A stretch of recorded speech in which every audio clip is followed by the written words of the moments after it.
কাছে দোয়া করছি আল্লাহ তাআলা শহীদ উসমান হাদিকে জান্নাতুল ফেরদৌসের সর্বোচ্চ মাকাম দান করুক, আল্লাহুম্মা আমিন।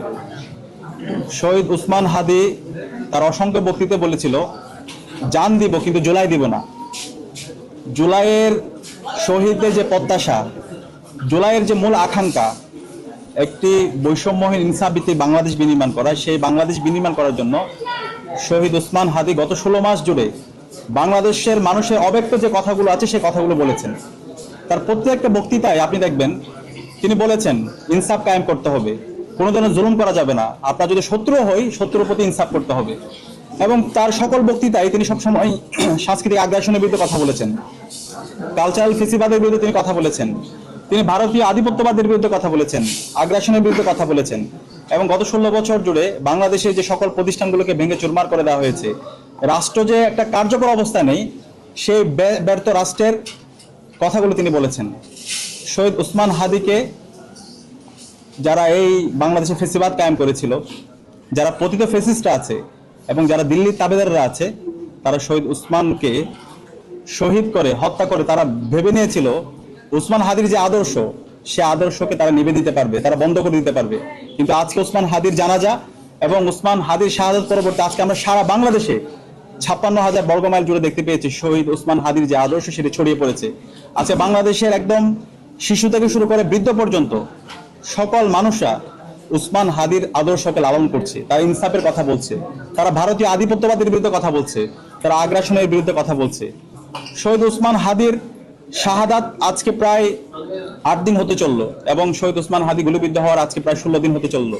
কিন্তু আজকে শহীদ উসমান হাদিকে যারা গুলি করেছে, যারা পরামর্শ দিয়েছে, যারা পরিকল্পনা করেছে, তাদের কাউকে ধরতে পারেনি। আমরা কিছু তথ্যের মাধ্যমে দেখতে পেয়েছি কারা গুলি করেছে এবং আমরা বিভিন্ন তথ্য শুনতে পাচ্ছি তারা এই দেশ থেকে পালিয়েছে এবং এই তথ্য এসেছে 5 ঘন্টার মধ্যে তারা দেশ থেকে পালাইছে। তাহলে এই হত্যাকারীরা যদি 5 ঘন্টার মধ্যে দেশ থেকে পালাতে পারে, তাহলে দেশের স্বাধীনতা সার্বভৌমত্ব আমরা মনে করি অখণ্ডতা আর দেশের স্বাধীনতা বলতে আর কিছু নেই। আজকে আবার সেই দিল্লির তাবেদাররা তারা আবার এই দেশকে ফেসিবাদী আমলে যেভাবে কুক্ষিগত করতে চেয়েছিল সে একইভাবে কুক্ষিগত করতে চাচ্ছে। অন্তর্বর্তীকালীন সরকার, আইন শৃঙ্খলা রক্ষাকারী বাহিনী, তাদের দায়িত্ব কি? তাহলে আমরা ধরে নেব এই হত্যাকাণ্ডের সাথে রাষ্ট্রের একটা অংশ জড়িত আছে। আমরা ছাত্র জনতার পক্ষ থেকে অনুরোধ করছি, এই হত্যাকারীর সাথে, উসমান হাদির হত্যাকাণ্ডের সাথে যারা জড়িত আছে, ইন্টারিমের মধ্যে ঘাপটি মেরে যারা আছে, আইন শৃঙ্খলা বাহিনীর মধ্যে যারা ঘাপটি মেরে বসে আছে, ইন্টেলিজেন্সের মধ্যে যারা ঘাপটি মেরে বসে আছে এবং পতিত ফ্যাসিস্টের মধ্যে যারা আছে, তাদের প্রত্যেককে বের করে তাদেরকে স্বাধীন বাংলাদেশের বিচারের আওতায় নিয়ে আসতে হবে।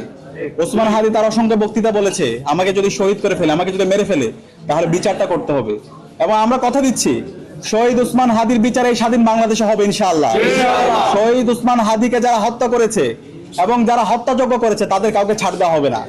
আমরা আমাদের শান্তিপূর্ণভাবে, নিয়ম শৃঙ্খলভাবে, গণতান্ত্রিকভাবে আমরা আমাদের আন্দোলন চালিয়ে যাব। একই সাথে বাংলাদেশের সকল ছাত্র, বাত ব্যথা, প্যারালাইসিস কিংবা আর্থ্রাইটিস, আধুনিক ফিজিওথেরাপি ও পুনর্বাসন চিকিৎসায় নির্ভরযোগ্য নাম ডিপিআরসি। সমাজকে, ছাত্র নাগরিকদেরকে আমরা আহ্বান করব, কোনো ধরনের যেন আমরা উস্কানিতে পা না দিই। আমাদের এই গণতান্ত্রিক আন্দোলনকে বিশৃঙ্খল করার জন্য, সেবোটাইজ করার জন্য বিভিন্ন ধরনের ষড়যন্ত্র এবং চক্রান্ত হচ্ছে। আমরা যেন কারো পাতানো ফাঁদে পা না দিই। সুশৃঙ্খলভাবে আমরা আমাদের শহীদ উসমান হাদির হত্যার সাথে যারা জড়িত, সেই জড়িতদের আমরা এই বিচারের আওতায় স্বাধীন বাংলাদেশে নিয়ে আসবো। আজকে আমরা অন্তর্বর্তীকালীন সরকারকে আমরা বারবার অনুরোধ করেছি, আমাদের জায়গা থেকে দাবিটা উত্থাপন করেছি। জানাজার মধ্যে শহীদ উসমান হাদির পরিবারের পক্ষ থেকে সুস্পষ্ট দফা দেওয়া হয়েছে, কিন্তু এখন পর্যন্ত কোনো দাবি তারা মেনে নেয়নি। এখন পর্যন্ত তারা কোনো ধরনের সুস্পষ্ট ব্যাখ্যা দেয়নি এই হত্যাকাণ্ডের সাথে কারা জড়িত আছে, সেটা কোনো ব্যাখ্যা আমরা আসেনি। আমরা অনুরোধ করব দ্রুত সময়ের মধ্যে এই হত্যাকাণ্ডের সাথে যারা জড়িত আছে, যারা অপরাধী আছে, যারা মাস্টার মাইন্ড আছে এবং যারা পরিকল্পনাকারী আছে, প্রত্যেকের জন্য বিচারের আওতায় নিয়ে আসা হয় এবং এই উসমান হাদির, শহীদ উসমান হাদির বিচার এই স্বাধীন বাংলাদেশে আমরা নিশ্চিত করব। একই সাথে উসমান হাদির যে লড়াই, সে লড়াইটা আমাদের সবার লড়াই, সে লড়াইটা আমাদেরকে জাগ্রত রাখতে হবে। উসমান হাদি একটা সাংস্কৃতিক লড়াই চালিয়েছেন। উসমান হাদি এই জুলাইয়ের যে শহীদদের যে স্বপ্নের কথা, সেই স্বপ্নের কথাগুলো বলেছেন। উসমান হাদি বুদ্ধিভিত্তিকভাবে আমাদেরকে দেখিয়েছেন কিভাবে ফেসিবাদের বিরুদ্ধে কথা বলতে হয়, কিভাবে গঠনমূলকভাবে সমালোচনা করতে হয়, সেই ধরনের সমালোচনা আমাদেরকে জারি রাখতে হবে। ওসমান হাদি প্রতিষ্ঠান তৈরি করেছেন, ইনকিলাব মঞ্চ, এই ধরনের প্রতিষ্ঠানগুলো আমাদেরকে তৈরি করতে হবে। আমরা যদি মুজিববাদের কালো ছোঁয়াকে সমূল উৎপাদন করতে চাই, আমরা যদি আমাদের সংস্কৃতিকে বিনির্মাণ করতে চাই, তাহলে আমাদের ওসমান হাদিদের মতো আমাদের প্রতিষ্ঠান তৈরি করতে হবে। আমাদের প্রত্যেকে একজন ওসমান হাদির মতো যোগ্য হয়ে উঠতে হবে।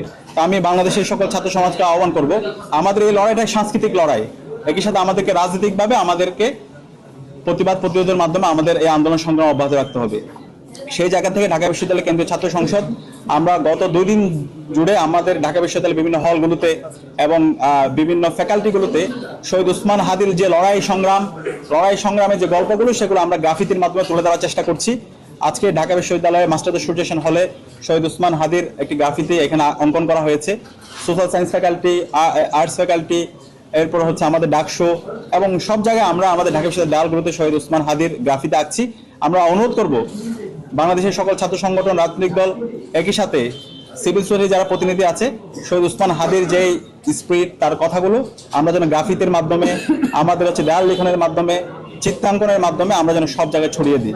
এবং এই লড়াইটা অনেক দীর্ঘ, সুশৃঙ্খলভাবে ঠান্ডা মাথায় আমাদেরকে এই লড়াই মোকাবেলা করতে হবে এবং এই লড়াই আমরাই জিতবো ইনশাল্লাহ। জুলাইয়ের প্রজন্ম বিজয় হবে ইনশাল্লাহ এবং শহীদ ওসমান হাদির বিচার এই স্বাধীন বাংলাদেশ হবে ইনশাল্লাহ। শহীদ ওসমান হাদির বিচারের জায়গায় কেউ যদি গাফিলতি করে, কেউ যদি ফেসিস্টদের পক্ষে নেয়, কেউ যদি কালচারাল ফেসিবাদকে আবার এই বাংলাদেশে এস্টাবলিশ করতে চাই, তাহলে আমরা কাউকে ছাড় দিব না। আমরা তাদেরকে যেভাবে মোকাবেলা করা দরকার ওইভাবে আমরা মোকাবেলা করবো ইনশাল্লাহ। আর বাংলাদেশে আর কখনো দিল্লির তাবেদারদের জায়গা হবে না, ফেসিবাদের জায়গা হবে না, প্রতিটি ফেসিস্টদের জায়গা হবে না। তাদের 5 আগস্টে তাদের চ্যাপ্টার ক্লোজ হয়ে গেছে। বাংলাদেশের রাজনীতি করবে যারা বাংলাদেশপন্থী যারা আছে, তারাই, যারা ভারতীয় আধিপত্যবাদের বিরুদ্ধে যারা কথা বলবে, আগ্রাসনের বিরুদ্ধে যারা কথা বলবে এবং ইনসাফের পক্ষে যারা কথা বলবে, তারাই বাংলাদেশের রাজনীতি করবে। আমি আহ্বান করবো আমাদের এই যে জাতীয় ঐক্য, শহীদ ওসমান হাদি একটা জাতীয় ঐক্যের প্রতীক। শহীদ ওসমান হাদির জানা যায় বাংলাদেশের সকল রাজনৈতিক দল, ছাত্র সংগঠন, সিভিল সোসাইটি সবাই একত্রিত হয়েছে। আমাদের ঐক্যবদ্ধভাবে এই দিল্লির তাবেদারদের বিরুদ্ধে, ফেসিবাদের বিরুদ্ধে, অতীত ফেসিস্টদের বিরুদ্ধে আমাদের লড়াই সংগ্রাম জারি রাখতে হবে। একই সাথে মিডিয়াকেও আহ্বান করব, আমাদের ওসমান হাদিকে হারিয়ে দেওয়ার জন্য আজকে বিভিন্ন ধরনের মিডিয়ায় ফেসিবাদের বিভিন্ন যারা পৃষ্ঠপোষকরা আছে বিভিন্ন ধরনের ষড়যন্ত্র চক্রান্ত করছে। বিভিন্ন ধরনের আমরা ফলো আপ নিউজগুলো দেখতে পাচ্ছি না, এই হত্যাকারীর সাথে কারা জড়িত। আমি আহ্বান করব প্রতিদিন যেন আমাদের ইলেকট্রনিক মিডিয়া এবং প্রিন্ট মিডিয়াতে শহীদ